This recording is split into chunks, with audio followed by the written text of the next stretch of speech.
Radagalia. He's just a Ratagalia. Radagalia.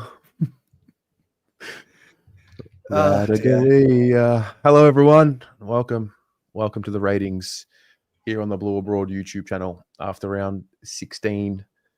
The bad loss against the Port Adelaide Power. We are here thanks to Horizon Finance Group. Pommy, I thought I was starting to get over this game. Unfortunately, we have to talk about it again, but I think it's just part of the process, right? Trust the process, baby. Is there any? I mean, I said to you earlier. Maybe I'll say it while we're live as well. I was talking about what can we find from this show.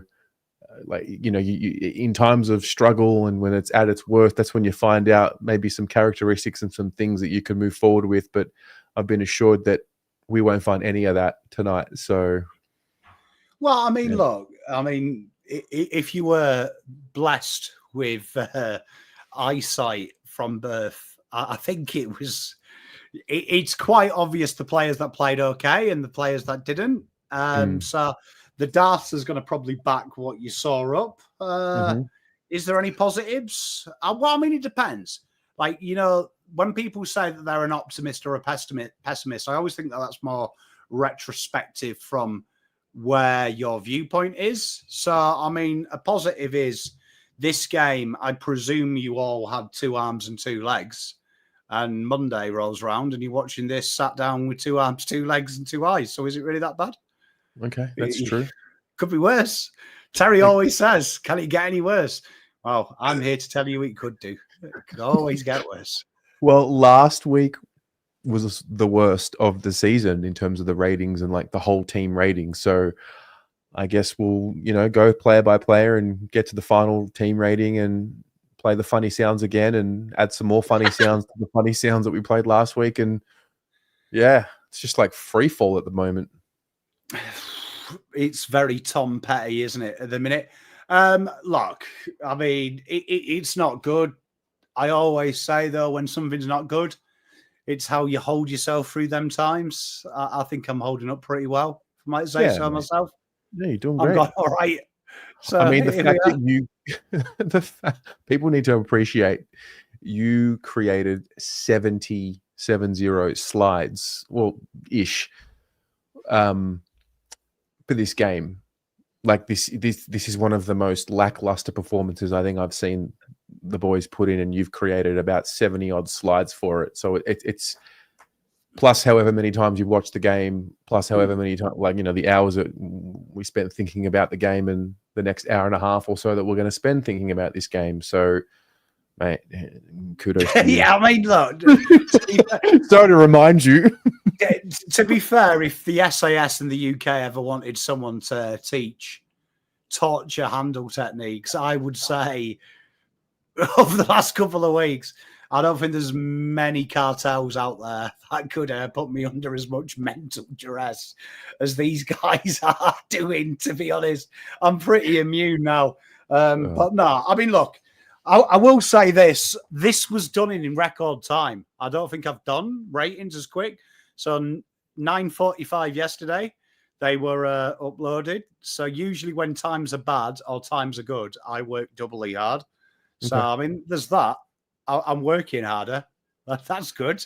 All right. Positive. Well, are we ready to dive into this pit of fucking whatever? All right.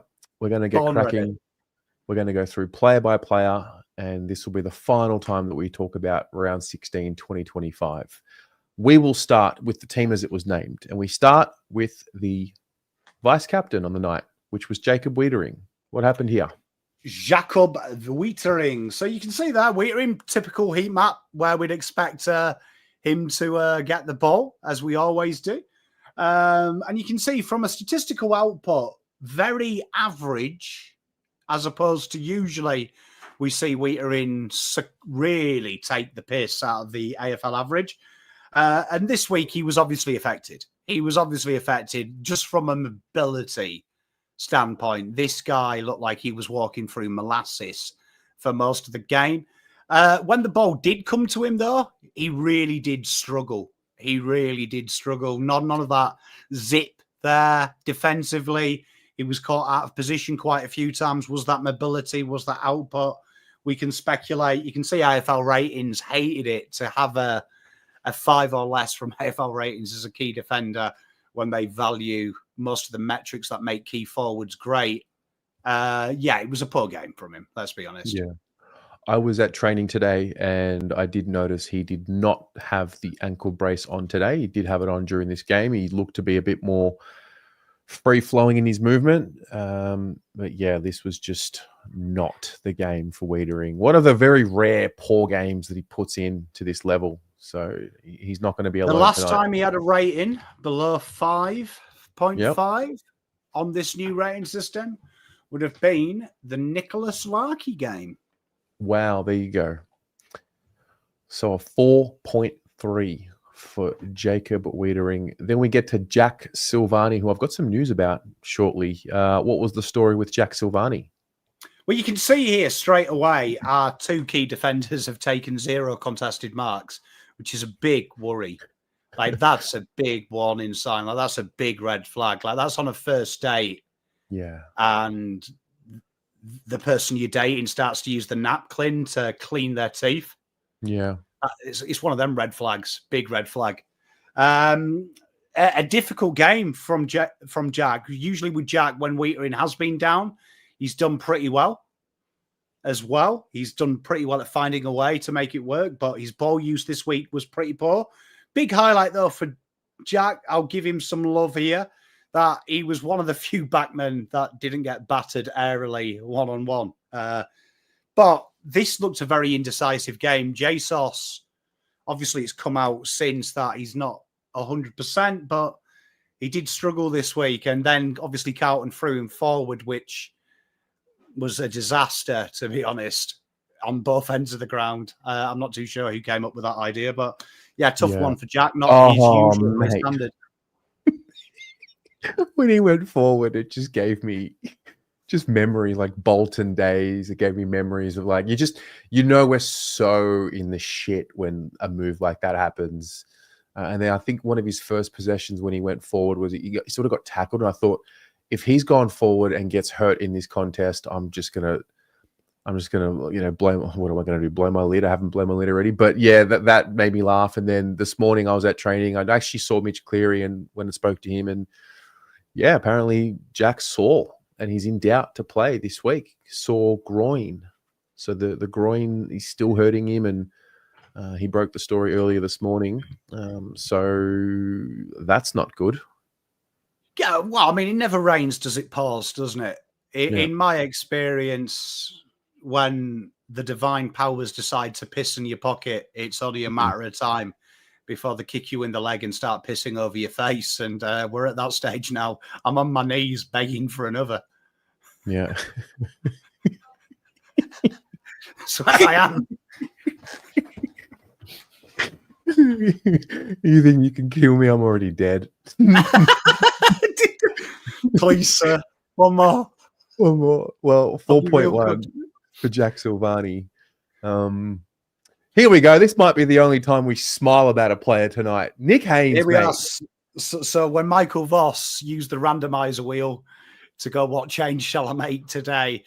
After the yellow came out and Jack went back forward, green came up next. Hey, Nick Haynes playing centre half back for half a game. And Nick Haynes was taking names. He was incredible ball use throughout his period, going at 100% efficiency when he played in the central part of the ground. Pressure acts, as we always, very rare for a small size centre half back to put on the pressure acts. He does that. This is a man who right now probably gave the best interview by a Carlton footballer probably of all time. You hear me talk about DNA? Yeah. And Carlton's DNA is literally a cauliflower. But we're looking for chimpanzee DNA, and Nick Haynes has got that chimpanzee DNA when he said, if these guys don't want to play our system, got players in the twos that. And this is a self-sacrifice role. One of the few players to have less than 3 turnovers. A lot of players started taking the piss with the turnover numbers. But Nick Haynes was very reliable, played a different role, excelled at it, played his normal role, excelled at it, very good. And I enjoyed his game immensely. I'll tell you what, Carlton is like dating in the modern world.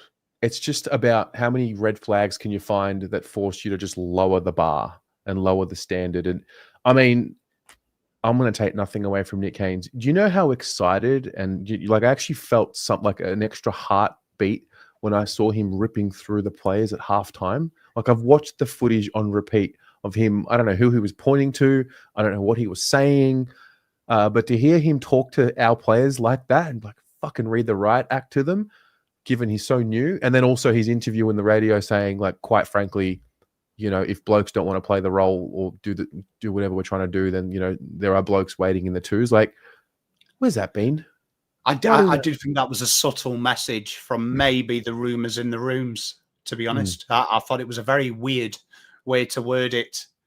I think you could have gone the output route, but he said, "Don't want to play our system," with the words he used, which I thought was very interesting to use. But you know what? Well, fair play to him. Look, I mean, honestly, at this stage, it's fascinating. But he was very good, Nick Haynes. He was very good on the field. And you can talk about culture all you want. It's a little bit like, when you hear OnlyFans people talk about how happy they are to do their job. See if they're still happy when it's the traditional bring your dad to work day. I bet you're not then. Yeah. Nick Haynes, you'd happily bring your dad to watch that. Yeah. And, this might be I don't know what the other ratings are going to show us, but I have been so happy with Nick Haynes, for Nick Haynes, and, long may it continue. Like, who would have thought some fucking standards in the joint finally? I can see a lot of the boys in chat asking what rumours. Turn of phrase. Everyone's saying the players have checked out on Michael Voss. Come on, boys. Be boys. Boys don't deal in rumours. We're boys. But I will say a lot of the theories from the media and the fans are the players have checked out. I thought that was a very incredible statement when he said that, because I was like, okay, if you've put in 2 and 2 together now, we're probably getting to 3.8. We're not 4 yet, but it's getting very close to 4 when he says stuff like that. I thought that was an interesting way to word it for a man so articulate as Nick Haynes. Yeah. Well, 7.4 for Nick Haynes, and he deserves the kudos for his performance and his attitude. Bravo. Yep. Jordan Boyd, many calls to bring him into the team. He's been sorely missed. He's kicking and these attributes. How did it turn out for him? An interesting game from young Boydie. An interesting game because all the metrics are there. So I want you to look at the top half. Rebound 50s, ground ball gets, intercept possessions, meters gained well above AFL average. So already you're like, okay, this is tasty. And then we go down and it gets progressively worse. And the bottom 3 are the ones that really kick you in the dick. Score involvement, score launches, 1%ers, way below AFL standard. Well, way below. So this here comes down to 2 things. One is way he's used. And when Adam Sard went down, the most logical person to do this role would be Boyd, and Boyd wasn't given that responsibility. But the signs are there if Carlton want to switch to become more of a get out of trouble type system. Mm-hmm. And you want to kick your way through it. I think the signs were there. He's obviously one of the best, if not the best, at doing that. But yeah, this was one of them roles where you just don't really like it. Fair. It's the signs are there and it could be good, but in reality, it's not so good. Sticking around for Collingwood on Friday night, do you think? Look, I'm all for let's see what the new wave are doing, but can we just spend a game giving this guy Adam Sard's handball receives, please? True. It's a good point. Yeah. Like, let's just do that. But, I mean, genuinely, I have nothing against his game. Just when you've got them skills, you need to be a primary user of the ball. Mm-hmm. All right. Well, Jordan Boyd gets a 5.2. It's good to see him back out there. Speaking of Adam Sard, this was not his night for a number of reasons. Obviously, ended with a concussion as well. It's just unfortunate. It's an unfortunate scenario, really. Yeah, I mean, the game wasn't really panning out very well. Yeah.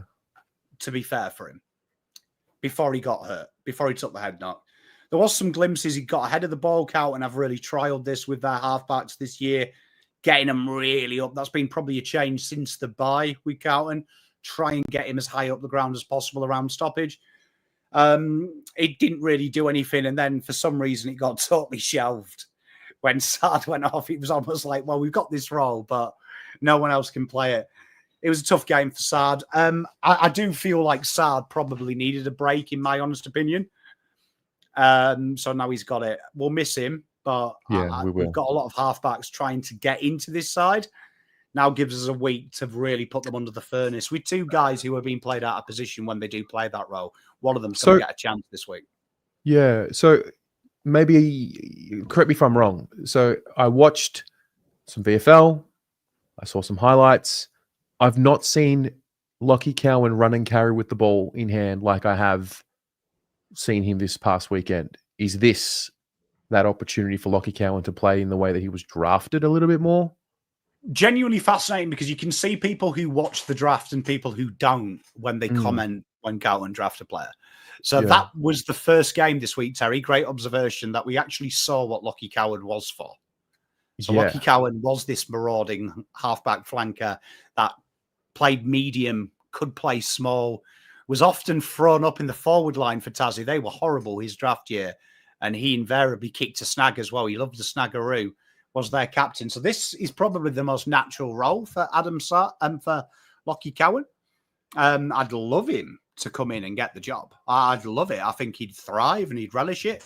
But it'll be interesting. There just seems to be a pecking order at Carlton Football Club to get the sexy roles, where at other clubs, genuinely the more attacking role goes to the most untested child, because it's genuinely an easy role. It's an easy role as opposed to being defensively responsible. We're inverse, but hopefully Cowan comes in and gets to have a little bit of fun. I hope so. I'd love to see it. Has he ever played the role for us? In patches, we've seen it. There will be a couple of ratings where we got excited, where he's been allowed to overlap. I do think it was Eagles game last year. Okay. Okay. Yeah. Well, Sardi gets a 2.8 for his game. Again, obviously, concussion plays a factor in this rating. LS, a 33-year-old first-year Haynes, is winning the BNF, isn't he? Hey, maybe. I'd say it'd be quite high up. You'd be surprised, because they do poll very well in the BNF, our defenders. Yeah. I don't know why. Haynes and George Hewitt, and there'll be a couple up there. So, interesting. All right, 2.8 for Adam Saad. Then we move along. We get to Sam Doherty. Looks like a dolphin, his heat map. And at times he was like a fish out of water as well. So good analogy. Well done. Well done. Wait, we conspired there. I liked it. And that was unprovoked. This was an interesting one, because this is... I happened to catch the back end of some AFL show, and they were proper glazing Doc's role. Like they were saying he played really well, like he was the go-to. And I was genuinely surprised. I don't see the AFL ratings until we've done our ratings. I try to do everything I can to not influence anything as I'm making the decisions for the algorithm to put them in their positions and which one we're using. I was genuinely relieved when I saw 6.8 from the AFL ratings, because I was like, okay, maybe we're right here. This is one of these roles that really annoys me. This is where you want Boyd. This is where you want Billy Wilson, particularly. You want these guys who are on the front foot, where they're naturally attacking players, not defensive-minded set players. And the thing with Sam Doherty is he gets a lot of the ball, but I don't really see it. And this is my big reservation. I've got a video coming out in the next couple of weeks of where we really break down what a good list looks like, and then we look at Carlton. And the biggest alarm bells isn't the leg speed in the midfield, isn't the forward line, isn't the small forward line. The one that really kills Carlton is Carlton are using a media propaganda at the minute. I like to call it Carltonism. Instead of communism, it's Carltonism. We traditionalize the media to push an agenda. And the agenda we've got at the minute is our backline is incredible. And it is defensively, but that's where all the top teams score. And when you've got a bloke playing high halfback with 30 touches and you're getting less than 20 points from defensive half, that's a big issue. Because you give 30 touches to Josh Dacos, there's 50, 60 points from back half. You give 30 touches to Zorko, 60 points off the back half of the ground. The problem I've got with Doc is he gets the ball and he does chuff all with it. Yeah. So I said this name a few weeks ago, maybe a few months ago. You're the list manager when it comes to the end of the year. How do we get Sam Flanders in the navy blue? I think there'd be a decent amount. I mean, I'm of the school that the positions that Carlton really struggle with are at this minute in time halfback line, which everyone is a halfback, because when you're 14 and you're a shit midfielder and you've got a decent aerobic capacity, you play halfback, right? So that's where you go. I find it fascinating that Carlton, they're small forwards. Everyone's a small forward in the draft nowadays. That these two positions, everyone's drafting, they're not buying. And when they are buying, they're buying for a senior point of difference. It's a concern. Flanders suits the bill, Terry. I'd like to see Flanders play higher up, though. Like halfback, I think the only way Carlton can do it is run it out. I'm a firm believer that pace, not efficiency, is where you want here. The top teams run it out at pace because the team are outset. The amount of times Carlton win the ball in transition, that's why transition's important. You've got outnumbers everywhere. You are defensively out of position. Sam Doherty is part of that problem because it takes the guy 6.4 hours to make a decision. And when it does, it's a decision that puts the rest of the team in pressure, which then allows the transition to come back even more. So, yeah, it's a fascinating one. But Doc's not him, unfortunately. No, not anymore. He's a warrior and he's battling and all of the things. It's just, 5.6 for Doc. And yeah, we'll just move along. Billy Wilson made his debut, didn't he, young fella? Did he get hurt? He did, yeah. He went off the back end of the third, was out for the majority of the fourth. Right. You know, I saw a tweet this week where it said Michael Voss had security detail at the VFL. And I genuinely smiled to myself because I was like, that's probably the first time he's ever been to a VFL game. Because when I watched Billy Wilson play, I was like, okay, Michael Voss hasn't got a Scooby where this guy plays football. Somewhere pigeonholed, same as Boyd. This guy likes the ball out in pace. Sam Doherty was one of the primary users out the back line. If you want to give someone the primary use out the back line, Billy Wilson's probably the closest we've got as a halfbacker who suits the modern day brand.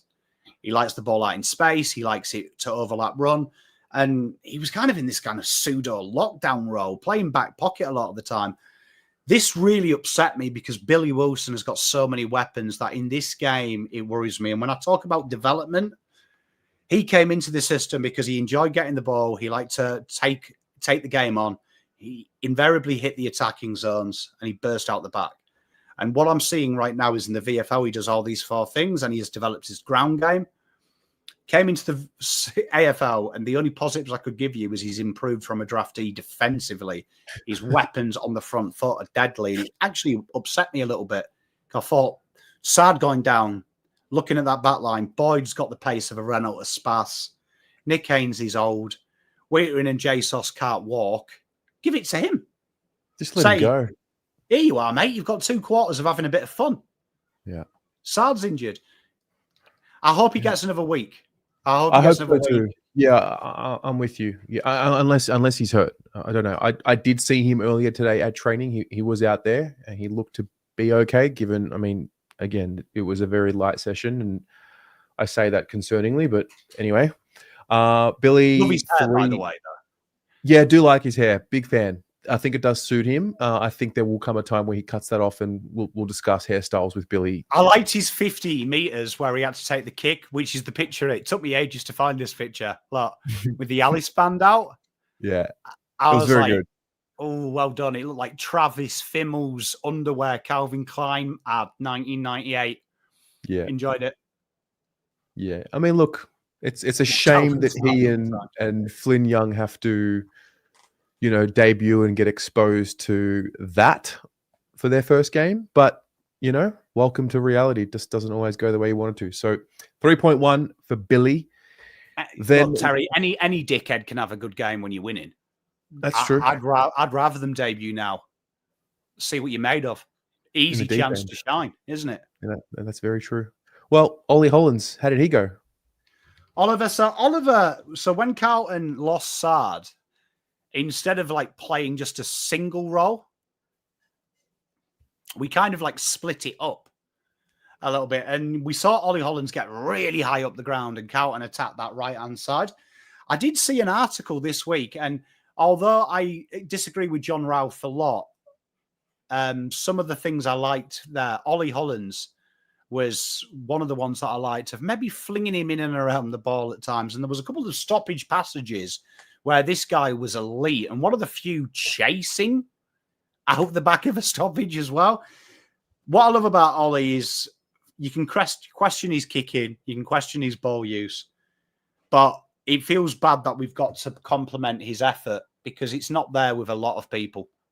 So I think it does need, me, I hate effort. Effort I expect, but when effort's not there, I will praise it. His intensity and his tenacity is something to behold. This guy was chasing people down when they were pissing about playing kick to kick with 5 minutes to go apart. He was chasing that kick, and that shows a little bit of self-pride, a little bit of perseverance. That's something that's linear with him.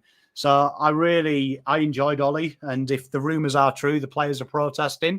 One guy ain't protesting, and that's Ollie Hollands. So fair play to him. But as a game, it was okay.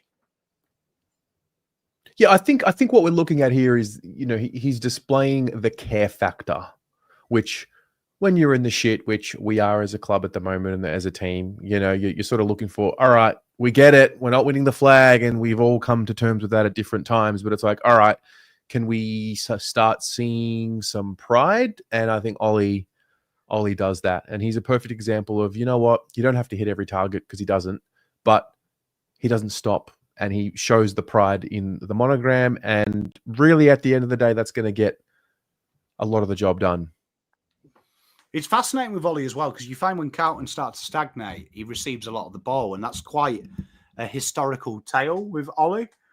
And because of his hard work, he has no one above him to give it to, which if you watch the second half, he receives the ball quite a lot, marauding forward, and he looks up, and it's almost like 17 players are behind him. Mm-hmm. And sometimes you can be a victim of your hard work. And this week, at times, he was a victim of his own hard work. Yeah. Well done, Ollie. Well done, mate. 6.5 for you, Oliver Hollands. Then we get to the skipper, Patrick Cripps. He was in the walls with this one. You could sort of hear it in his voice in the post-game. He clearly was sick. He was definitely sick and played a bit of a different role. This was more of a defensive role. So this kind of suits Cripps in that aspect of he was getting the ball out and trying to give it off quite a bit. You can see with Cripps is like a cheat code for algorithms, because he does everything that's hard to do pretty well. He doesn't obviously get them attacking numbers, but it was very strong. You can see here, big one with Cripps is the last 4 or 5 weeks of last year. If you go to this time last year, it was our primary exit out of out of the midfield.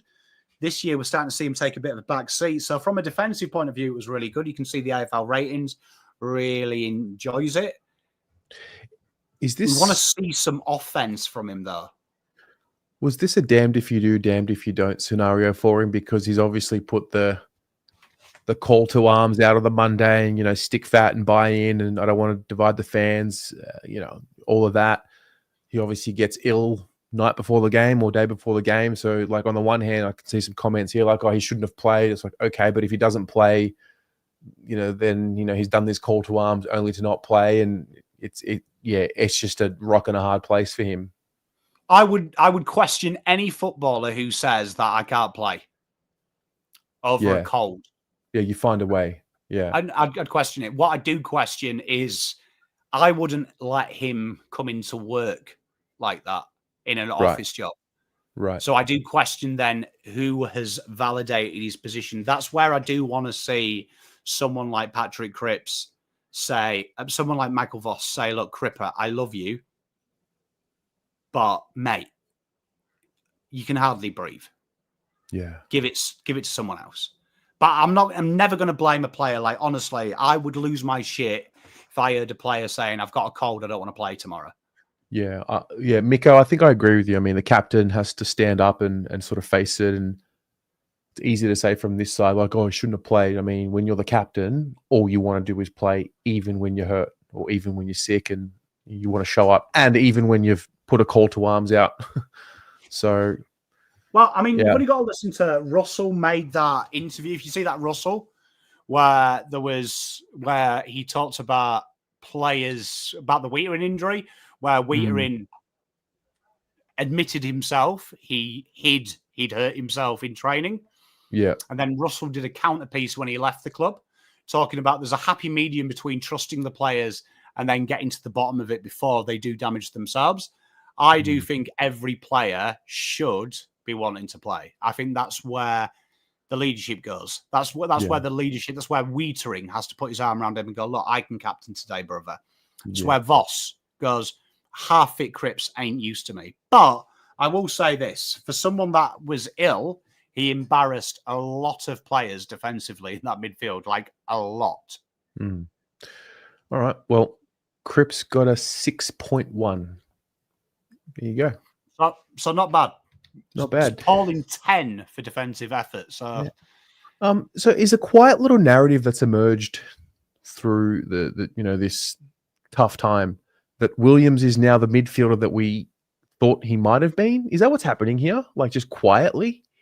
No, I mean, I think the easy thing that the lazy narrative is to say blame list management, blame acquisitions. Right. You look at the acquisitions. Do I like the Williams acquisition? If you go back, I didn't like it at the time. Still don't, because I think you're putting a lot of risk in a guy that's not playing midfield in his team. And the big question mark about him was his engine. But you will say this, if you use eyes, you can see why we need a POD in that midfield, because Williams is totally different to the others. And let's just look at some of the numbers. You can really see the same amount of contested possessions as Cripper, but you saw how the ball moved with pace and speed, as opposed to Cripps, who has to take on 2 or 3 people. He doesn't have that leg speed. See, the ground ball gets, that was a little bit of a different thing. So this is basically what we're hoping Walsh could be, a little bit more of a direct threat. For me, if he stays on the list at the value that he is, you've got to remember he's on 800k. So he's on a lot of money. Like, I don't like him playing at small forward. It makes me feel sick on that much money. Don't really like him playing at halfback, so I can't name many halfbacks. For me, Carlton can't trade him because no one's going to take on that year as per the AFLPA rules unless he offers a pay decrease, which he'd be an idiot to. You've got to play him here. This is where you've got to play. You, like, for me, if I was the coach and I was picking him, he only plays midfield. Fair. And if it goes wrong, it goes wrong. But you're not going to pay him out, because if you pay him out for a year, you've already paying the 800k on the salary cap for 2026. So that's stupid. So it's crazy. It's crazy. Yeah, fair. Well, he gets a 5.5 nonetheless. I did enjoy his game. There was something that was obvious to me about him, of how you can see the dynamic of that midfield. I don't like 2 bulls in the midfield. Carlton had 3 bulls last year with Kennedy. They made the decision to get rid of one. I do feel like the obvious thing, Phil Davis said it best. We realised that we'd been building the wrong horse and no one played contested football in 2020 anymore. Yeah. This is where Carlton are at the minute. The midfield makeup has too many bulls. No one else does. It's definitely an off-season conversation that's going to get louder and louder. So 5.5, well done, I think, to Zach. And then George, the only player on the team to have more than 20 possessions on the night. Isn't that interesting? Yeah, so this is where you've got a real interesting conundrum. If you're playing one Bull, it's very interesting that George Hewitt is fast becoming that modern day Bull that can defend like a Trojan, but also can get the ball moving forward. Similar contested possessions to the other two, ground ball gets, the hit out gathers. Very interesting that the midfield core didn't have the hit out gathers that we would expect from the midfield. We played very standoffish, but tackled like a Trojan, pressure acts, does all the things you expect from a midfielder, works really hard. By Flemington straight, I don't think any midfielder this year should be within 4 positions of him in the BNF. He's by a mile. By a mile. Ahead. Yeah. Yeah, he's been one of, if not the most consistent players. I think he's literally had 1 or 2 down games. Yeah, and a lot of them down games have been where Carlton have been systematically overrun from a structure point of view. Teams have worked out how to stop Cripps and Hewitt getting to the ball. They use a big oath like Jerry to get in the way. Yeah. Not much you can do about that. That's more you're looking at your coaching and your system. So he did well. I like George.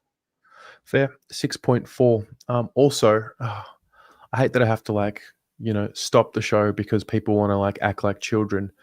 Tom, or whoever your actual name is, mate, I'll just remind people again, you don't need to be here. If you're not enjoying the experience, just click out, mate. You don't need to be here. You don't need to spam the chat with whatever. You're obviously unhappy. That's cool. A lot of us are. But can we just not turn on each other in the chat? Some people are trying to enjoy the show. So if you want to just, come out here and pick at people, then you can just go. Just leave. Just swipe out, or I'll just get rid of you. So just either put up, enjoy the show, or don't watch it. No one is forcing you to watch the show. So if this is not your vibe and you're not enjoying the way we're talking, you're not enjoying what's happening, just swipe out, please, for your own sake. One of his many burners. Mate. As my communals chat. No, one of my many burners. He is. Is this who is this? Is this whatever? It doesn't matter who it is. All right, typical. Anyway, let's just get along. How about that? Adam Chera. Adam Chesney. Chesney. Now, this is a really interesting predicament. So, struggled this game. See what we said about Doherty. When you are receiving the ball as much as he is out the back of the stoppage, things like that, you've got to make something happen. And unfortunately, young Adam Chera didn't make it happen. And this is the big thing with Adam. We said it a couple of weeks ago. I was quite harsh on him. I'll be quite harsh on him again. If you are being provided the opportunity to be the metronome in the midfield, you have to deliver. And I agree with shooting Putin. Spot on. He's been called out this week as the 5 untrustworthy players. I don't think it's unfair because I think every midfielder, I know Carlton fans like to pretend we're picked on them in the media. It's part of the privilege and prestige of being Carlton Football Club. But every midfielder that doesn't impact the game when they're paid over 800k as the primary ball user cops it. Dacos copped it this year in round 0. Tom Mitchell copped it last year. Absolutely massive for Collingwood before he got injured. It's unfortunately the nature of the beast. You are the most important cog in the system. And this week, Adam Chera was, honestly, for a want of a better word, it was shit. Yeah, it was. It was. And today at training, I don't know if something happened during the game, but he had his left shoulder strapped. Now, again, could be precautionary, it could be nothing, but he didn't have it strapped last week. So I did notice that today. Yeah, I mean, it's probably carrying a lot of the midfield load as well. Won't be too good for your young shoulders, Sparrow. But yeah, it wasn't. These are the kind of things that dominate. If I got 5 minutes with Michael Voss, I'd love to say to him, stop trusting the same players that give you the same output. Yeah. Because sometimes people might surprise you And this one genuinely concerned me a little bit because it's the second time in 4 weeks I've seen it. He's had an incredible opportunity, and I see midfielders of his ilk change games. And he's got a real habit of falling in to the momentum of the game, where some of the best midfielders go, fuck the momentum, I'll do what I want to do. And I think he had the opportunity to change it round. Yeah. He has to respond this week, quite simply. He's going to have a very tough job because I tell you what, if there's a team that you're a 30-touch midfielder that you know right now McRae has ironed on a plan, they've ironed on a plan. And he's going to have to take on them kicks where he has to open up his body, which he hates doing. You watch Adam Chera, he hates going down, he hates going out, kicking that kicking handball outward motion. He likes coming inside. It's going to be fascinating when they close that kick off to him and say, go on, do the things you don't like. Yeah, take it. So we get to 5 for this game. Ches, he's in the red. And then we get to Cooper Lord. A little paintbrush down the middle. A little paint stroke through the middle of the ground here. Interesting with Cooper because I feel like we've gone back in time. It only feels like yesterday that I was laughing that we played a game with Matt Kennedy and Will Setterfield on either wing. And suddenly I'm seeing the beautiful Cooper Lord. Started life as an inside midfielder with an engine. He was kind of like Liam Stocker with an engine. Imagine Stocks with an engine. Well, he's now back on the wing. And you know what? I didn't like it at first, but one thing that I do like about Coop is he works hard. Now, I want to talk about the negatives first. 7 turnovers. Right? Really, really poor. That's double the AFL norm. However, I want to give him an out. 4 of them were when Carlton had tracked back in the third quarter, and there was only one player ahead of him when he broke lines on the wing. So his chances of success there are slim. I do like the fact that he works so hard 2 ways. He was involved in everything. He outshined. If he didn't have them turnovers, this would have been an 8 for a wingman's role. So that's a real solid. It's the turnovers and the ball use that's killed him. But like I said, I've got to be fair and give him an excuse.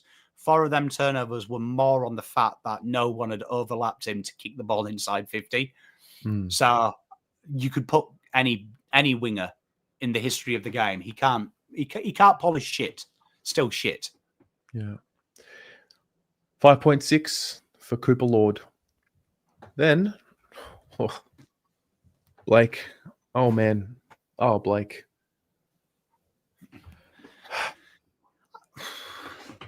You know what? It depends where you are. It depends if you watch football or not of where you are with Blake Acres. Yeah. So I remember Blake Acres at Saints through my lovely wife. I remember Blake Acres at Fremantle. And what we're seeing with Blake Acres now is that Blake Acres.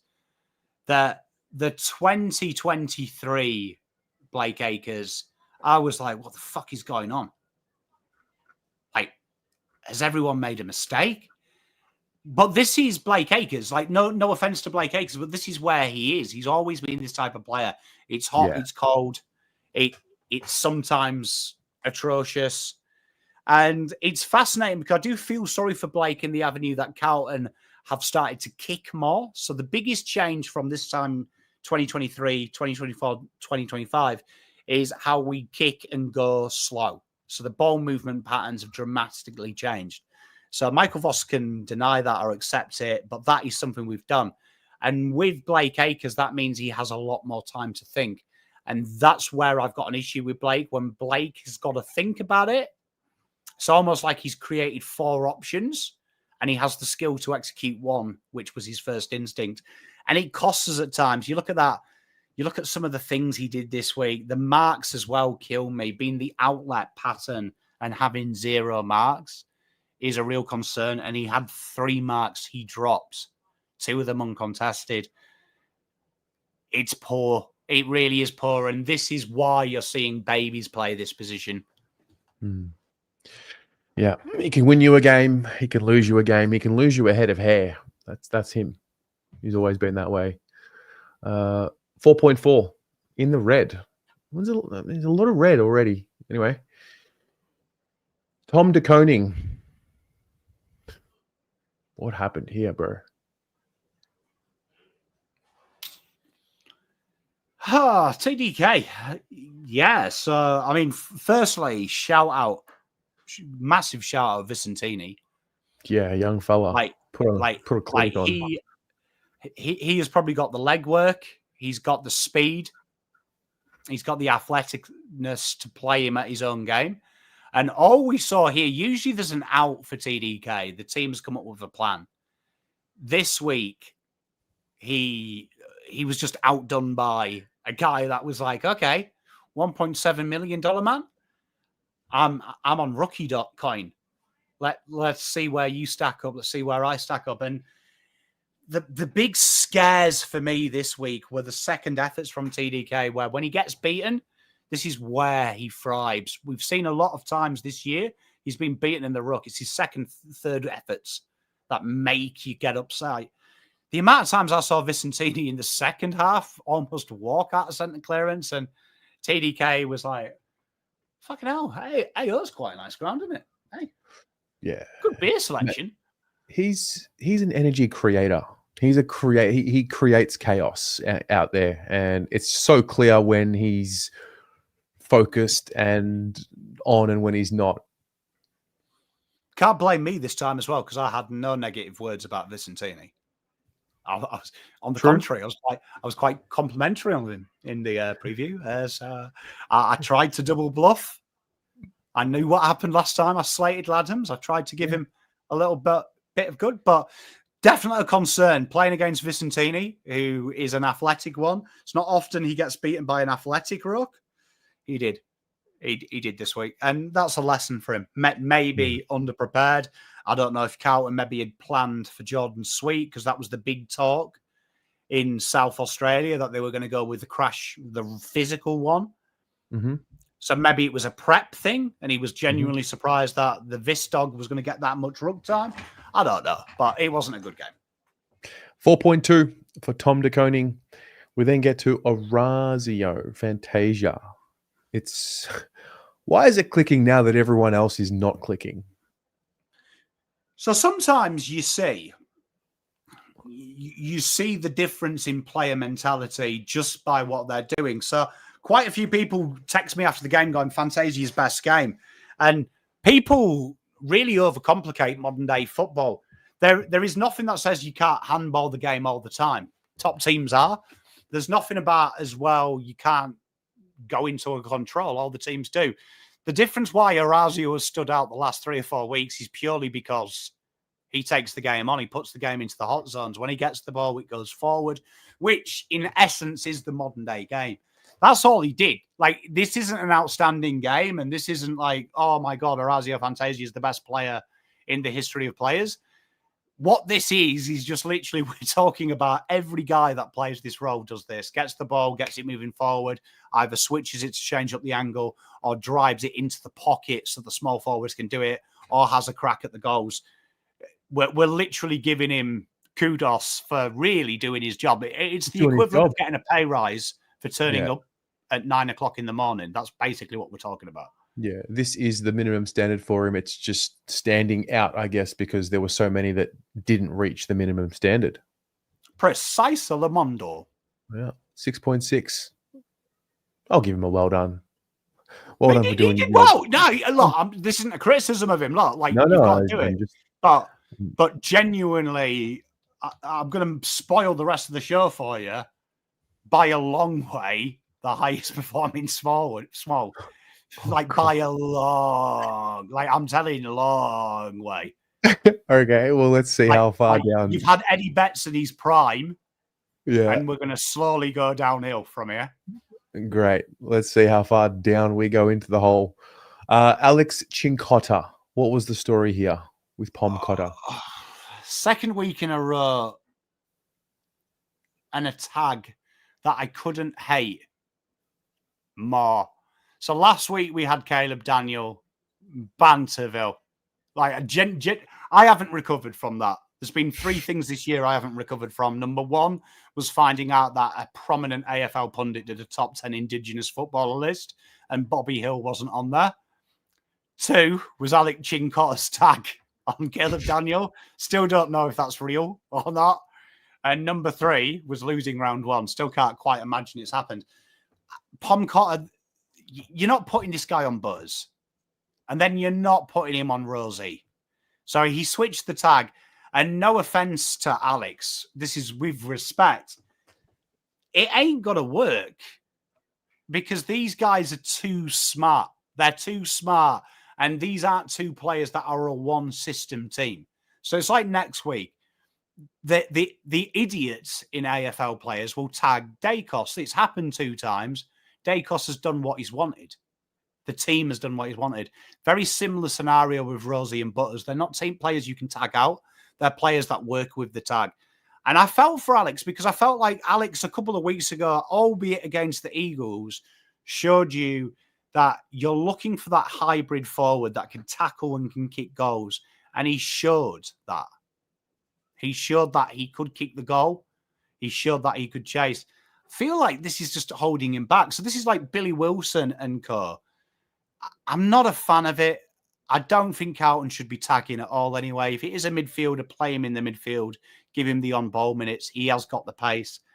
It just seems like a meh role. Okay. And yeah, it's not really impacting so much. Is there a better... Oh, mate. Okay, so you're saying you don't agree with the tag, period. Because my next question was, is there someone this week that it would suit him more to tag? I mean, you put him on Josh Dacos, maybe. Okay. But then again, I'm with George. I'm with McRae on this. I think it is pathetic tagging. Genuinely think it's pathetic doing a run with stop tag role. I think it's stupid role. At full caveat, I agree with McRae. Pointless, takes a game out of your system. And Carlton aren't good enough to take a player out of their system in a minute. We're not good enough to win with 21 players on the field by stopping one of theirs. Teams are way too smart now. That run with roll tag is rubbish. I'd like to see him. Look, you want a marauding halfback. That's why he was drafted. Very quick. You want a point of difference in the midfield. In his VFL year where he played full-time midfield before he was drafted, that was his thing. He's burst from stoppage. Him getting it on the end of the boot.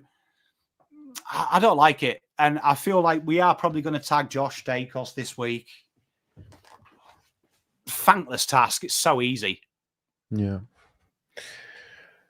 3.1 for Alex Chincotta. Big thing is, though, when he gets the ball, he's looking like he's making something happen. It's just that tag roll. Yeah.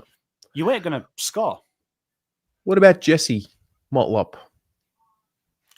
Interesting this one because I feel like Jesse Motlop now has just become the fall guy for everything that's wrong with Carlton. Like I genuinely, he was by a mile not the worst on the ground. Like he wouldn't have been able there. AFL ratings even says he's mid-tier. I find the Motlop hate hilarious because I'm telling you what, Eddie Betts would come into this team, and I don't think he would be able to turn it around. Put Charlie Cameron in this team, he wouldn't turn it around. One thing I am impressed about at this game, when the ball's not coming in, it's coming in shallower than a kid's paddling pool. The 4 tackles inside 50, the chase down. This was a little bit of, okay, there's a little bit of fight here, a little bit of desire. I like it. But for me, Jesse is a pocket forward. He's a pocket forward, and if you're not getting it into the hot zones of the pocket, you're screwed. Fair. LS, I wouldn't be surprised. What's that? Rumors swirling that it was Jesse Motlop who was paying players under the table in the 90s.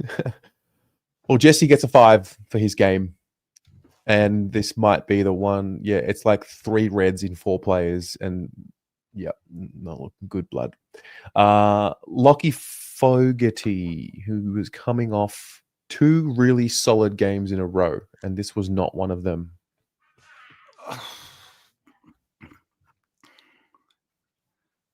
This was a real fascinating one because when you looked at this like kind of role, and it's fascinating because like I read the comments at the end of the game and I try and get a thing, and I can just see that Fogarty's liked, Motlop's not. But if you actually look at them, Motlop should be getting the no defensive role. The defensive role should be going to Fogarty because I don't trust Fogarty having a shot at goal.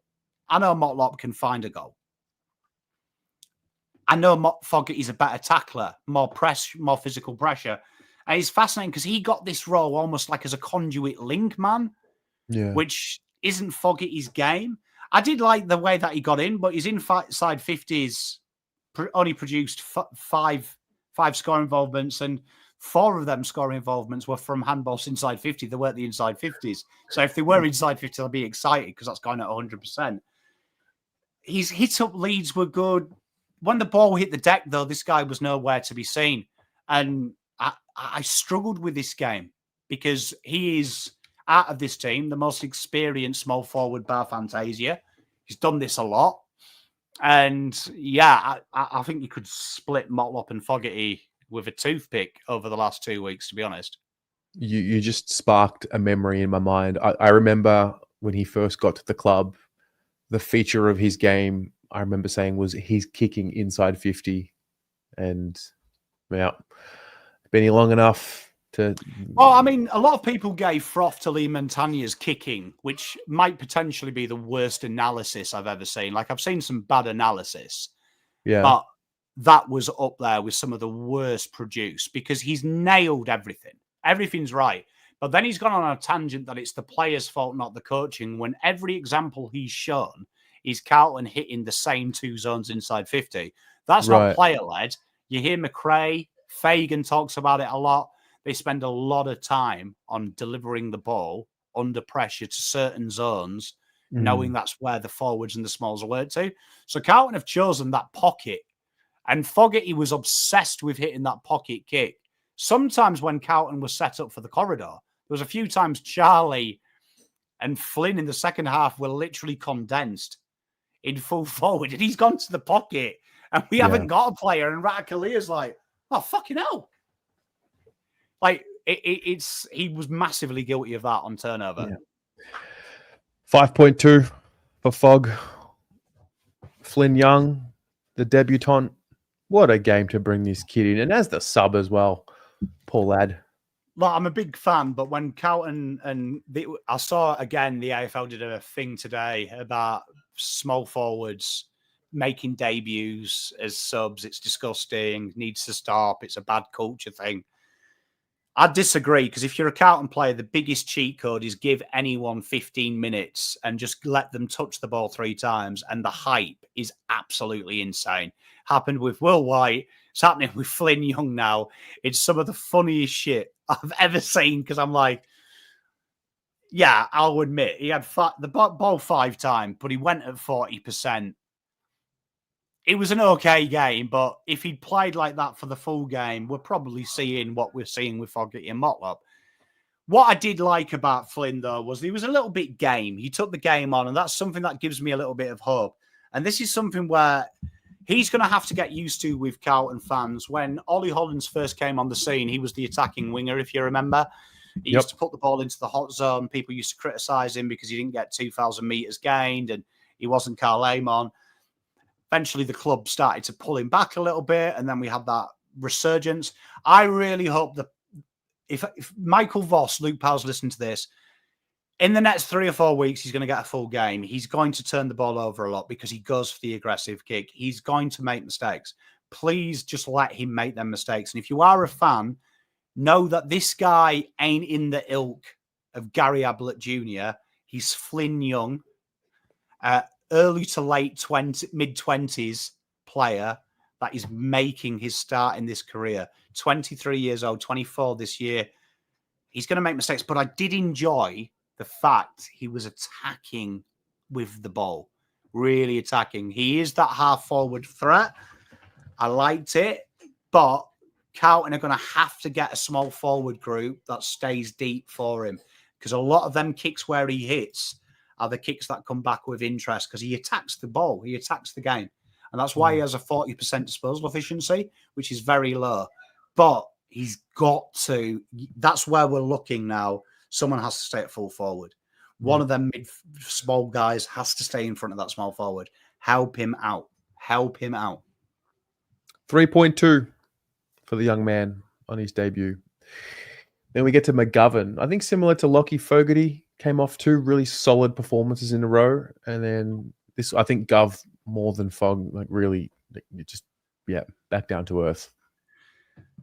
Absolutely mind-boggling this week from Mitch. And I'd love to know what was said to him pre-game. Like to fire him up for the game? But no, just more like what the role was. Yeah. Because we saw him play really high up the ground this week, which last couple of weeks we've seen him lead from the goal square, which has really worked. It's come up Millhouse, that has. This week, it was almost like, oh, we're going to treat you like Charlie, and we're going to leave Charlie almost like at full forward. What that will do will kind of like create something. And Mitch looked completely lost, running under the ball all the time. For a man that usually prides himself at going at 80% by foot, he went at 25. Like, couldn't hit a cow's ass with a banjo this week when he had the ball. And it was a fascinating thing because we never changed it. Yeah. The insult to injury, the kick and goal. Oh, Mitch. It was like every single moment that could have gone bad did. Like all of them. All of them. There wasn't like a fluke good moment that I can recall. It's a very Australian sport thing. You see it with your cricket team. You see it with AFL particularly. You don't so much see it in rugby league, but I think that's because it's a working class sport. So genuinely, if you're stupid, you get found out very quickly. Yeah. Fascinating that AFL has this habit of Charlie Curnow's out of form, Mitch McGovern's in form. So the way we fix this is we swap their roles around this week, and maybe then Charlie gets the 4 goals. Where, like, maybe English people are way too good at problem solving. We see a problem, the problem's obvious. The problem is drop one of them. So the problem is, I love Charlie, but the problem is, if you think Charlie can't play high up the ground to effective and kick goals, it's why you drop people. Like, it doesn't, you don't just keep them in the team and change the role around, especially at the expense of someone that's done quite well. I've got to say, Mitch, I thought the last 2 weeks been very good, very good. Makes no sense to me. It's almost like you're just making the problem multiple worse. And it affected him because his kicking boots weren't there. And we've seen this in the back line. For some reason, Mitch has got this thing. If it's not on, it's not on. And that first kick he got it about 55 out from goal. And he went to turn inside. And it was the right kick because if he'd hit the target, Carlton had opened up the right-hand side of the 50. He absolutely ballsed up the kick, hit Connor Rosie on the tit. Rosie handball to Bergman and they were away. And you actually see the footage. Mitch McGovern puts his chin to his chest. Here's that. He was one of them. And you know when any man goes chin to chest, they fucked up. Yeah, bad. Yeah, do you know what I mean? It was woeful. It's 2.5. It's 1, 2, 3, 4, 5. 5 reds in a row. Then we get to Charlie. Vossi singled him out in his press conference specifically after the game, which I thought was interesting. Yeah, he brought back the gravity thing. Yeah, he brought the ball to ground. Yeah. It's so important if you are young out there and you're having kids. Shout out my mate Damo does footy and Blue Baggers Edge Damon, who both had kids in the last couple of weeks. But one of the best fatherly advices I can ever give anyone is sometimes when your kids are shit, tell them the shit. Tell them they fucked up. It's really healthy for them. You did bad. Well done. I accept it. Now we're going to work together to fix it. Charlie Curnow is definitely suffering from overprotective parent. You know that kid at school that throws the chairs, starts screaming, but the mum goes, he's a lovely boy at home, and you know he's not. He's he's not. He just gets away with it all the time. Charlie's suffering from that. He really needs something at the minute. He looks lost. And we're starting to see things now where he's getting beaten to the ball by Ratikalia at times, not even looking to contest it, not even to be physical. It's a fascinating thing. And that Carlton's response to these things all the time is every time just change someone's position, try and fit them in.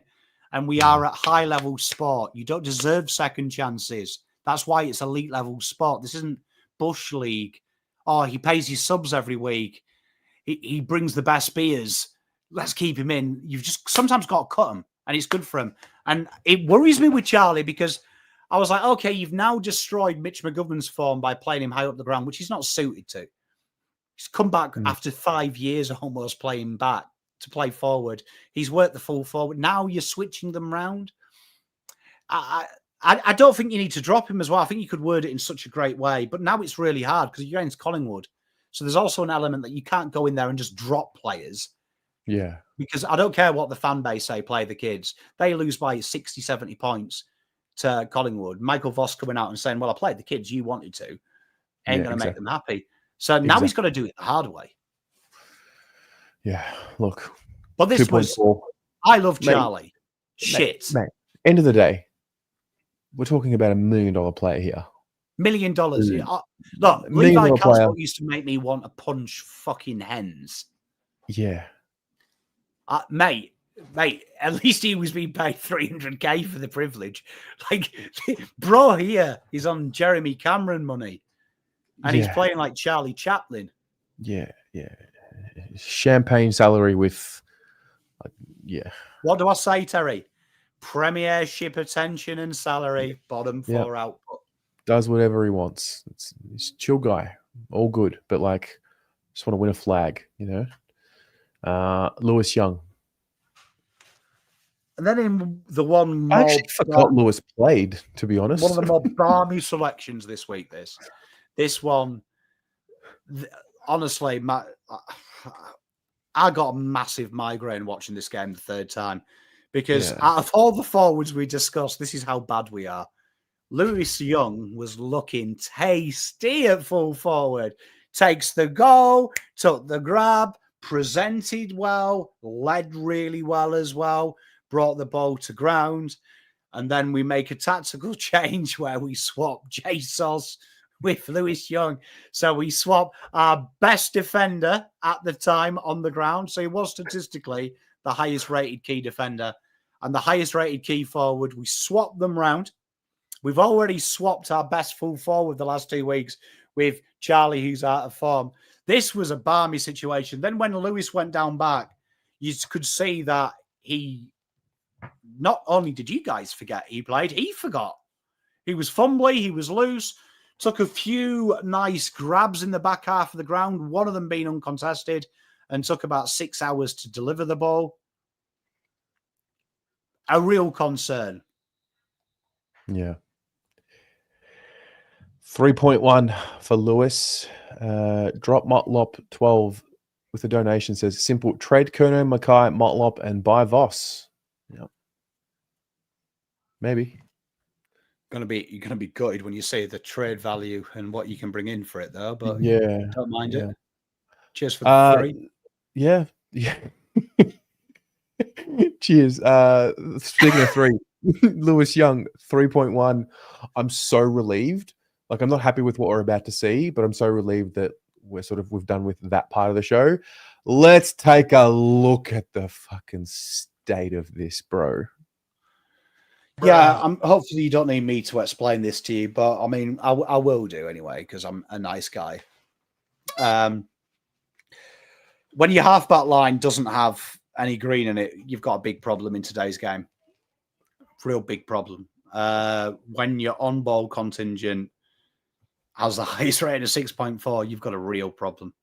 Real problem. And then when your forward line, its green is... Yeah, it's a real problem. This really reflects. You've got to remember that probably the easiest position to play in any rating system is the midfield because you get so many numbers, really, that contested possessions now are the most irrelevant possessions in the world, but they do carry a lot of value because whoever gets them balls gives them out to people. That's an aberration in there. That's an aberration in there. That Williams in his second game as a midfielder for 5 years is outranking everyone in the midfield group, apart from Hewitt, is a big worry. Are we tanking? Well, I don't know if the guy you interviewed later on this evening is mates with the guys at Hawthorn, and maybe we're trying to complete their rebuild. Maybe we're tanking. I don't think we're tanking. I think what you're seeing at the minute is, and look, I believe the rumours. Players show you things. I think with Patrick Cripps being the leader, and we're talked about all the players love him and respect him, and they should do, because he's literally eating shit sandwiches so they can get paid for 10 years nearly now. So they should respect what he says. If he publicly comes out and says, it's all on us, we're going to double our efforts, stick fat, right? Regardless of if he's ill or not, you should have enough respect for Cripps to go, well, he's going to make us all look like a dickhead if we don't play. And to be honest, a lot of this is apathy. I'd say Wheater yes, it was injured, but he could have gone to full forward, stayed on there. If he was that incapable of doing it, don't start the ground. Whoever passed the fitness test is an idiot, especially when you rest Oak Farrell, which kind of made it confirm that Wheater wasn't right when you rested him the next day as a backup. Yeah. Jay Sauce, I'll give a whole pass to. You're allowed a bad game. But then Boyd, Sard, Doherty, I know Sard got knocked out, but then for one of them not having that role, aberration, real aberration. Midfield. Like, there's a lot.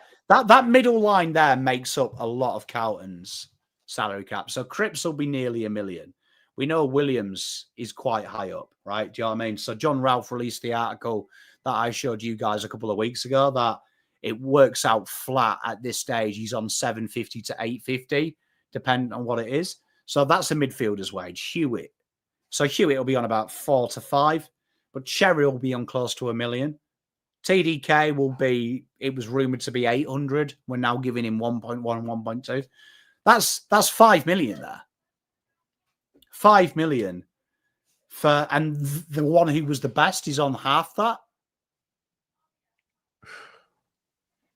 I can't believe I'm watching a period of time where Levi Casbolt's output is more than Charlie Curnow. You know what? The best description I've ever heard this week was a wonderful man, Phil Davis. If you get a chance to go and listen to his article, there was a 9-point plan that the AFL has pushed by John Ralph, which was probably the ramblings of a very senile, bitter, angry man. And then there was Phil Davis looking with his long hair, his glasses, articulate, looking, had a bit of pride and presentation. But he talked about list management. He said something fascinating, that the best teams create a list that if you actually like made a picture of the weight of the salaries, Carlton's was like a dumbbell. So there's a hell of a lot of salary cap in the $1 million. Then there's like a thin bar of average wage for nothingness. But then the next fat dumbbell is the shit kickers on 200K because you've overspent here, so you can't build up the middle.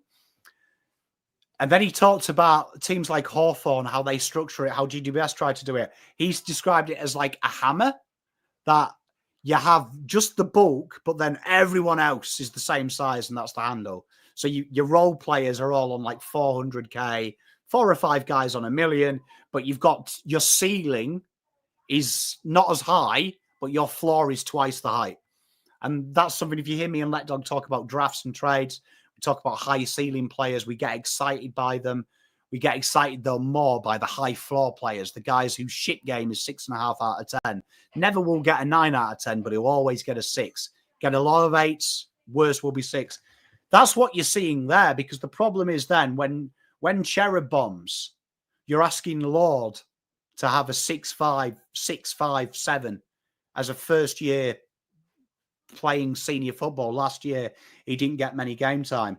When Akers, your winger's having 4, who's been there since day dot, you're expecting that Lord to pick up that pressure. Then you wonder why you've got your shit kickers, no offense, but Fogarty, Fantasia on the list.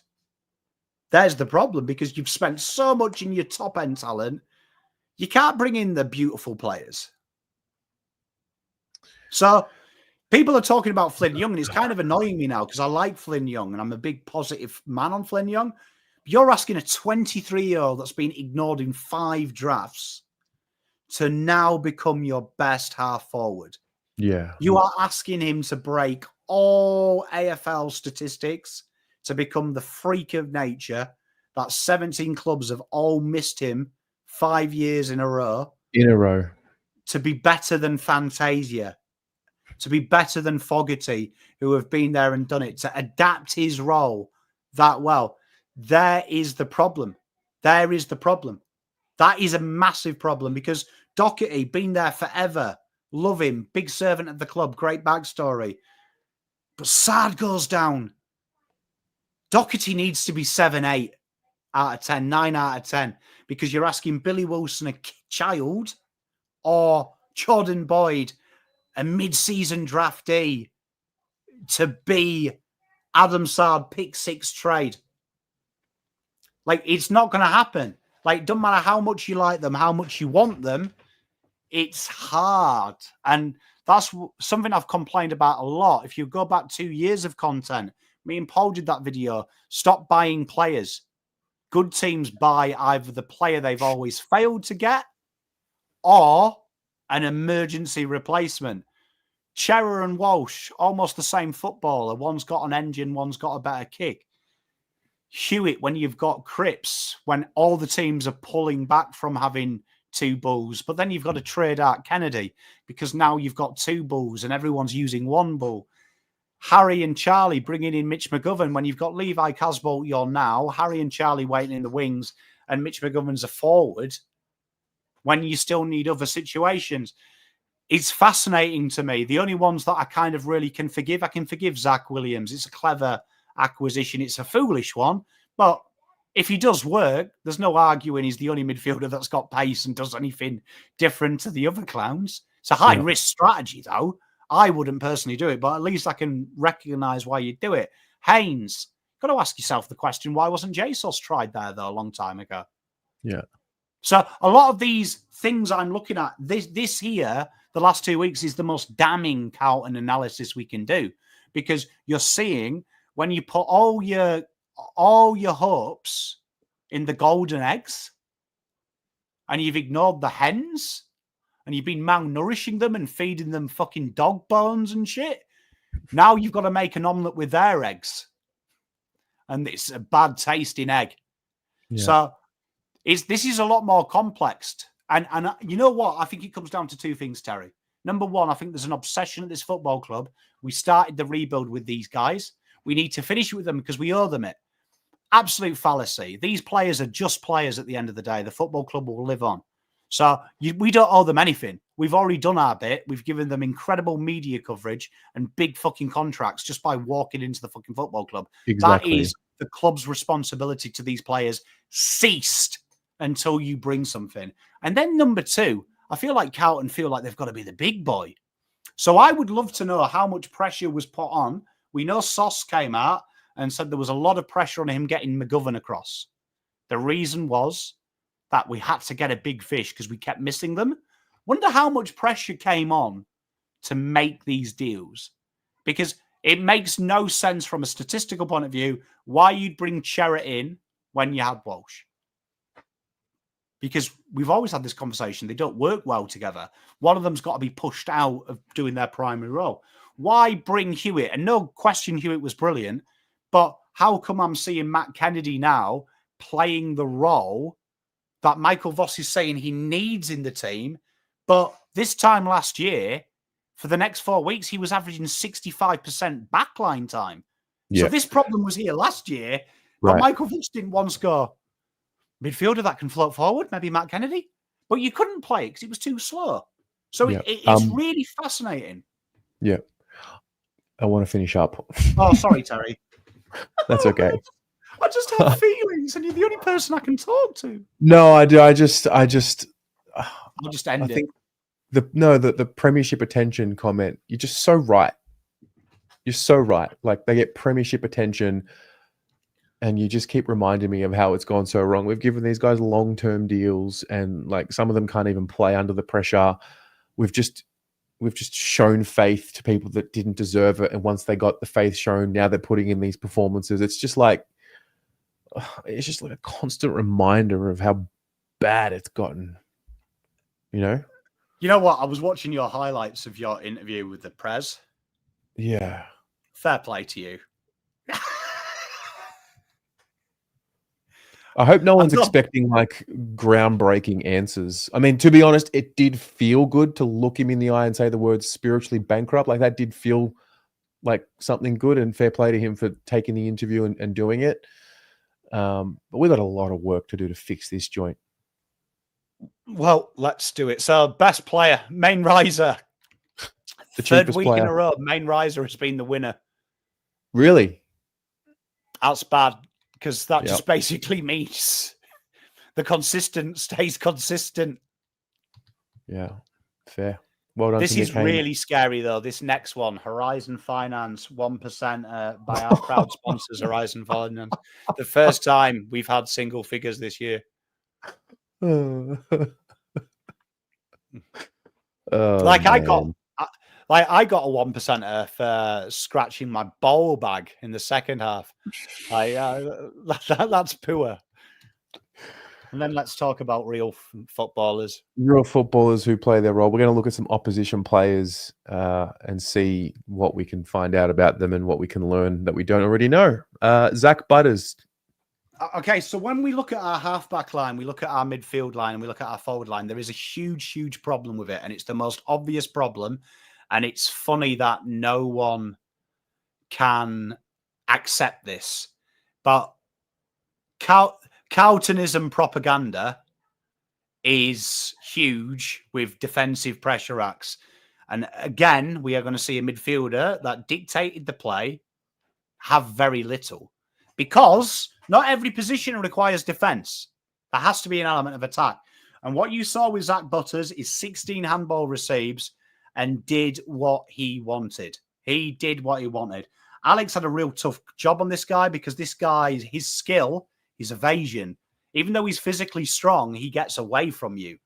And he did that incredibly well. And he was involved in just about everything they do. And what you notice with Zach is it's either a handball straight away to a runner. He was giving it to Bergman like he was on a date at times, or he's giving it long down the wing into safe zones. And that's something that people look at kicking efficiency, hate disposal efficiency and kicking efficiency because they lie to you. You get it from just getting it within the area of someone. Do you know what I mean? Just in the area, you get a tick. You watch Zach, he puts it out in front to runners. He puts it out in front to attacking players. Did anybody else see Zach Butters scream, "You are shit," to Chincotta and the Carlton players in general and feel like medicine from it? Like I did. I enjoyed it. I like a guy who talks. I like someone who could tell this group the truth, because they're obviously not telling each other the truth. And I'm not having a dig at Alex Chincotta because I actually didn't take it as if Butters was talking to Chincotta personally. It was just, it like hit home to me. It's like, oh, well, at least the home truth's getting to them somehow. And I felt good that it was someone doing it. So thanks, Butters. Like he literally said it with some spirit too. Like, you are fucking shit. You know what I like about Zach Butters as well is you can tell his mum still cuts his hair for him. Yeah. There's no Aaron Graces on Zach Butters. Yeah. You know, I always say if I had a sister, Carlton players could bring my sister, they could bring him, the player, home for dinner, and I wouldn't worry. Zach Butters is one of them guys I'd worry about. Yeah. I reckon Zach Butters doesn't mind a slide in the DM. I'd be worried. I'd be like, I reckon this guy's got a bit of a dick in him, bit of a dickhead streak. Yeah. Do we have anything close to him in our team? I'm sure in the cafe they stock butter. That's probably the closest. That's very good. 7.6 for Zach Butters. Miles Bergman.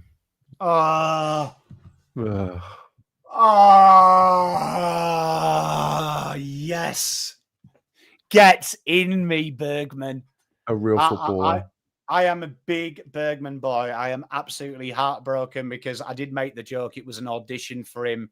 to see if Carlton was worth signing on. And it's no surprise, 24 hours later, he signed a 2-year deal with Port. like, you've got to call me on that chat at the start. I said this is like an audition for him and his agent. Like, how ironic, 48 hours it took before he changed his mind and suddenly he doesn't want to come to Victoria. He loves South Australia. You know, like, you know what? It was that bad. Fair play to him for preventing jersey swap thumbnails with the Carlton logo on his chest. Like, I got a lot of time for Miles Bergman. Yeah, you know what? I loved it because at the start, everyone was like, do you really think we'll get him? And I was like, depends who his agent is. If his agent watches football, probably not. But if he's one of them old school agents that doesn't care and he's just looking at the signing on bonus, he might persuade us. But here we are. This is the difference. So Bergman was very similar. Carlton used this role in our team. It's usually a halfback marauding forward. And ironically, that's what Bergman started life as, and he's gone into the midfield this year. A couple of differences with how they work. So one of the big things that Port do is they love to play in space.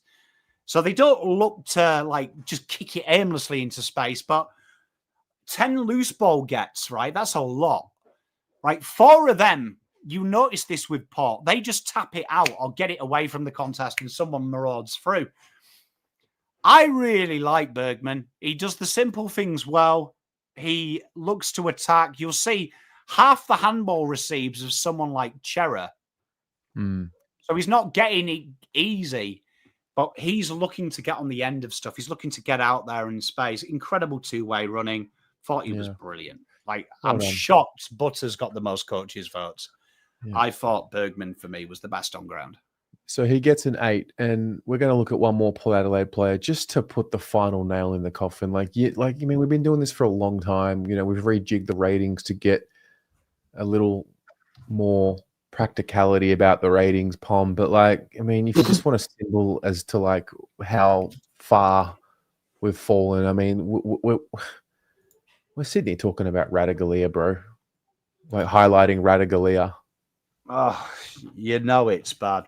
Radaglia. Da-da-da-da-da-da-da-da. This is no offense to the rat dog. No, none at all. None at all. I'm a big rat man as well. I do like him, but did I think I'd be talking about Radaglia on a show? So, I mean, this guy got 2 coaches' votes. So, as a fullback, that's quite hard to do, and I don't think he would have been in there. Honourable mentions, Connor Rosie. I couldn't be asked to do 3 midfielders, and Rosie's impact on the game. Zach Butters was unanimously voted the best on the ground, and there was 1 vote from the coaches, and I think I've got a feeling that Voss has given him 3 votes for one reason, because he tagged Rosie and Butters in this game. So I felt that was a bit of a dubious thing. So I went with Asar because I wanted just to show you a position that Carlton do struggle at. And this happens quite a lot in teams that don't have strong interceptors. So the last couple of weeks, we talked about how loose we use the ball. We put it in a real high-risk turnover game. This week was one of them weeks where you're like, okay, they don't really have them players that really threaten you. As good as Alir is, over the last 2 to 3 years, he hasn't been the Alir we've seen that used to get the Pom circumstance. And Ratakalia, man, at times didn't have to do much. Won all of his one-on-one contests.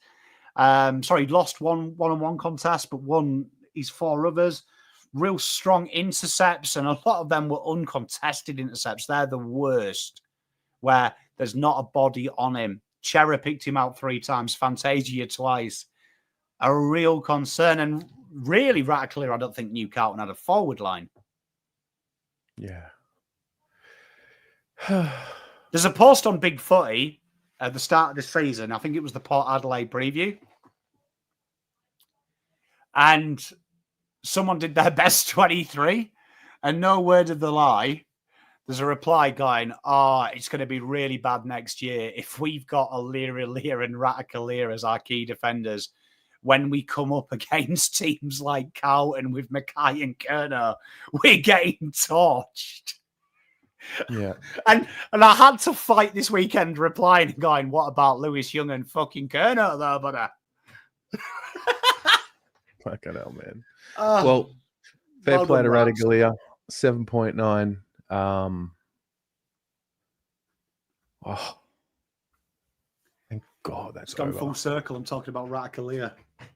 Thank God that's over. It can't, maybe I shouldn't say that. Don't always look.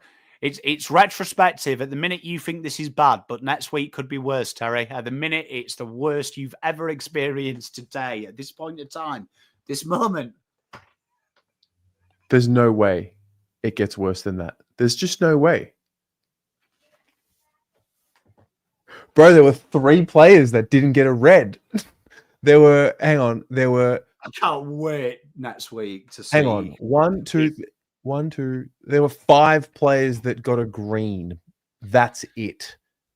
I can't wait till next week to talk about Charlie Dean. It just can't, bro. It can't. Terry, I will never forgive you if we end the show next week and going, well, guys, it's happened. With an 8.1, Charlie Dean played on his second game of the year at fullback. And intercepts. Absolutely touched us at half-back line. Oh, dear. You've put it out to the universe. Don't challenge the universe. She's undefeated, is that one? That she is. Yeah. Wow. It's like a constant crash out. Yeah. Oh, literally. dear. I'm already rocking back and forth. Look, it's over now.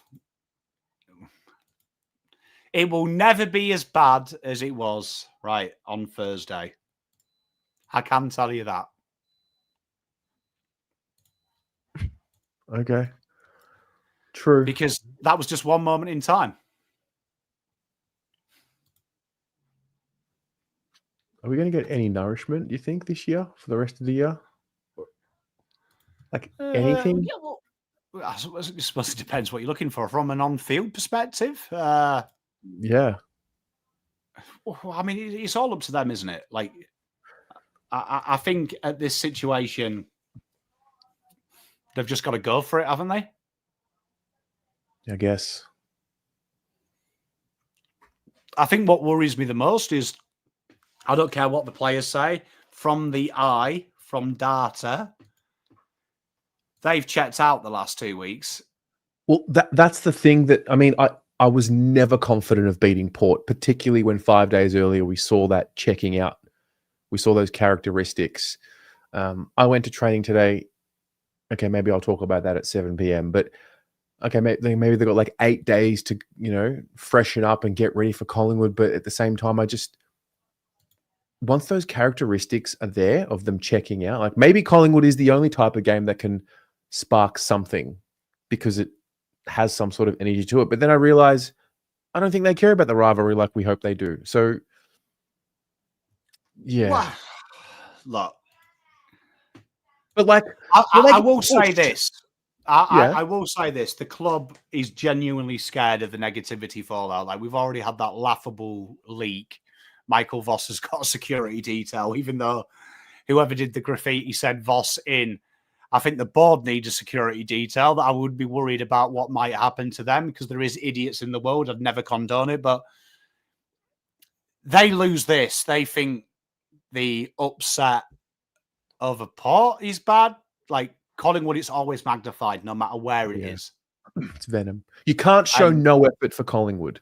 Oh, mate. I don't care who it is now. After 2 abject weeks, I won't be able to hold back. I'm coming for you. I'm coming for you. If you're sick, if you're slightly injured, you go out on that there. I don't care if you win, lose, or draw. My non-negotiable is you play with fire and desire and you play with the pride and you play for us because that means something to both Collingwood and us. That's it. If I see the Port game again,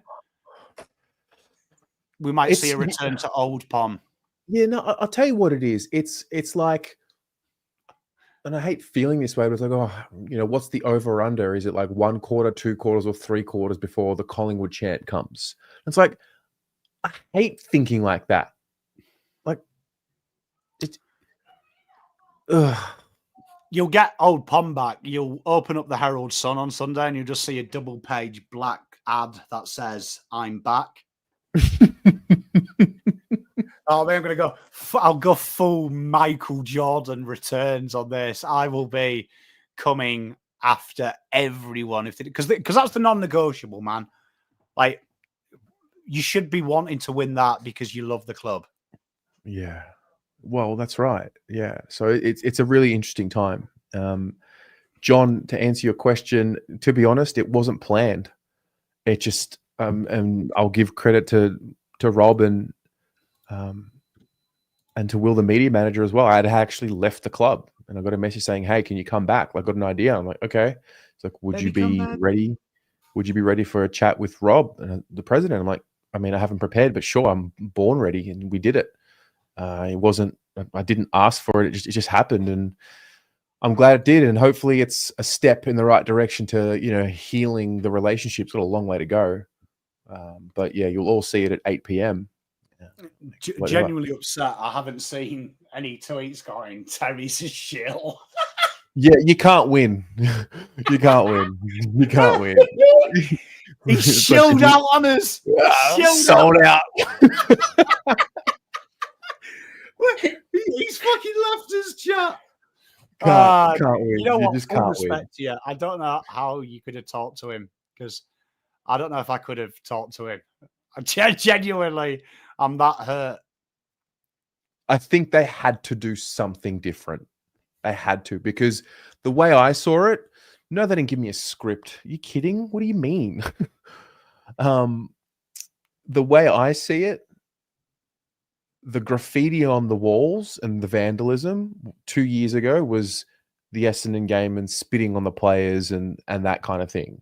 So, like, I don't condone vandalism, but it's the venom and the Carlton, like, it comes out, like, and it's not nice. It's not good. I don't condone the behavior, but like, it, rightly or wrongly, like, it comes out in certain ways. And I just look at what I saw with the vandalism as another branch of the tree of the Carlton passion coming out when things are going terribly wrong. And to be fair to Rob, he literally just, like, he sat there and he answered some questions that I had some deep ones that I had, and fair play to him. And maybe we can keep doing it. I hope we can. Did he have his tie done? Probably. No tie. Okay. Oh, he just went the top bottom number. Just open shirt. Yeah. You see, that's the old politics PR 101, isn't it? Like, be in line with the common man. No, look, because they think every common man wears a tailored shirt. To be fair, I mean, he gave me the time like that. Yeah, I'm only joking. Look, I'm sure you'll all make your own assessment. I would just say don't expect groundbreaking answers. But I think it is an important step in the right direction. I think it should be a regular thing, not just with the president, with a lot of the people at the club. I think if a president ever thinks, let's do a monthly Q&A, there's your competitive advantage over the rest of the world. Front up to, you do, technology exists, do a fan cam, could make it members only. Do you know what I mean? Where you ring the people up. You've got all the membership details. You could do 20 a week. Yep. Email the club and prepare the question. I would accept a prepared question. But if I was the football club, that's what I would do. If I was the president, I'd be like, email them in. We'll choose 20. I wouldn't hide from them. So I can prepare the answers as well. If it's something complex off the top of my head, I wouldn't know. And go, let's bring you on and you can ask me the question. And we had never met. I've never met him before. I literally met him on the video. Like, we stood for like 30 seconds, and because he had to go.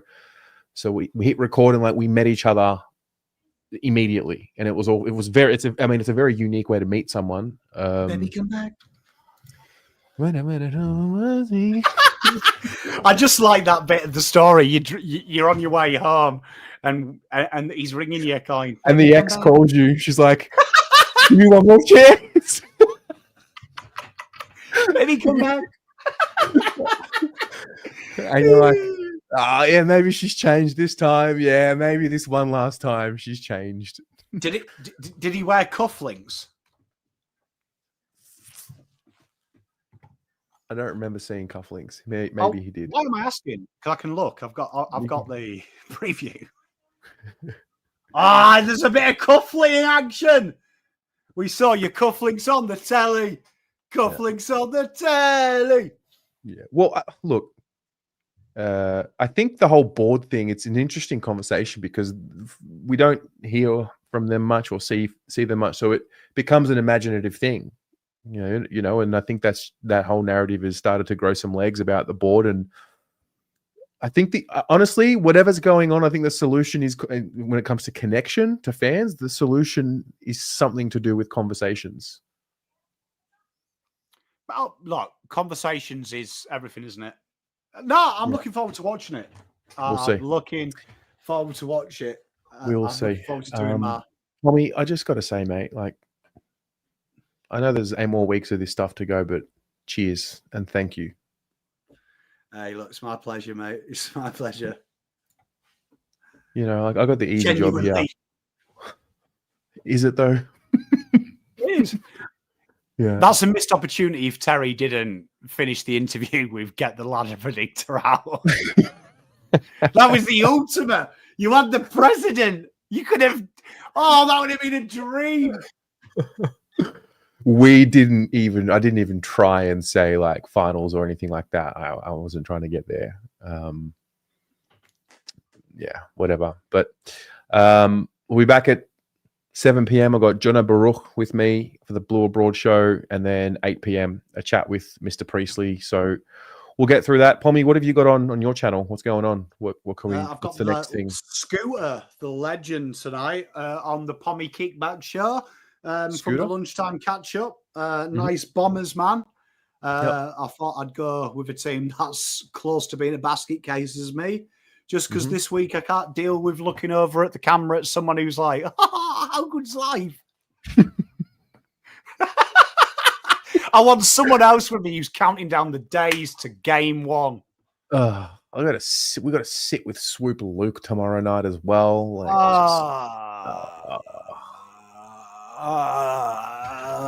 And then I'm going, Jake, we should have beaten Freo.